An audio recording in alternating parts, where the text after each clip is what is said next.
I was going to ask about nuclear energy, and I'm still going to ask about that, but I'm just continuing to think about your last responses and what this would entail for people. And you make a good point, and I'm not a conspiracist, and I believe us in a single shooter for Lee who killed Kennedy and all of that. But the vaccine passport idea, I could just see Justin Trudeau saying, well, that was a health emergency, so we needed the vaccine passports.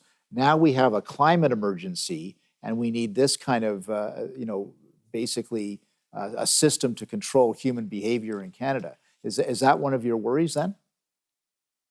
Absolutely. I mean, right now there's an economist from the UK named Mariana Mazzucato, and she wrote an article last year in Project Syndicate advocating for climate lockdowns, that if people don't voluntarily change their lifestyle to be more environmentally friendly, then they'll have to bring in some kind of climate lockdown. She makes this warning very clear.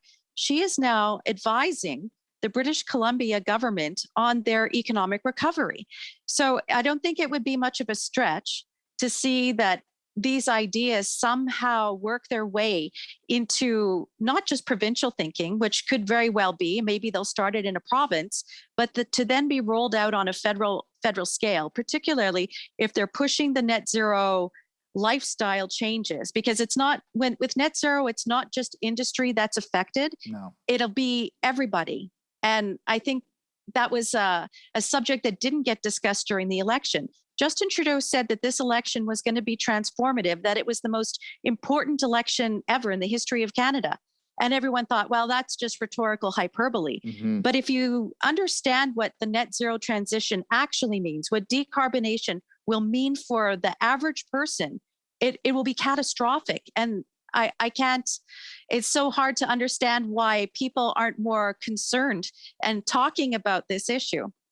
Well, that's why you're on my program, Tammy, so we can talk about this a little bit more. I do want to talk about nuclear energy because clearly, in terms of the ability to produce power that does not increase carbon emissions, the big elephant in the room is nuclear. But somehow environmentalists have become anti-nuclear. So do you want to talk about that a little bit? Well, I really like Michael Schellenberger's take on this issue, because everyone knows how he's still a very committed environmentalist. And he thought, why are they taking such a hard line against nuclear? And this is one of the ways that we ought to go. It's not as good as hydrocarbons for bringing in backup energy and so on, but as base energy, it would be amazing. What I find so problematic is that we have Saskatchewan and Alberta and Ontario and New Brunswick who have this arrangement to research more about small modular reactors. And the timeline on that seems to be forever. It'll be 10 or 12 years before anything's really happening. Mm-hmm. Whereas Japan has a small modular reactor that got permission to go full production in July. It's operating. Why aren't we repurposing the technology the Japanese have already proven?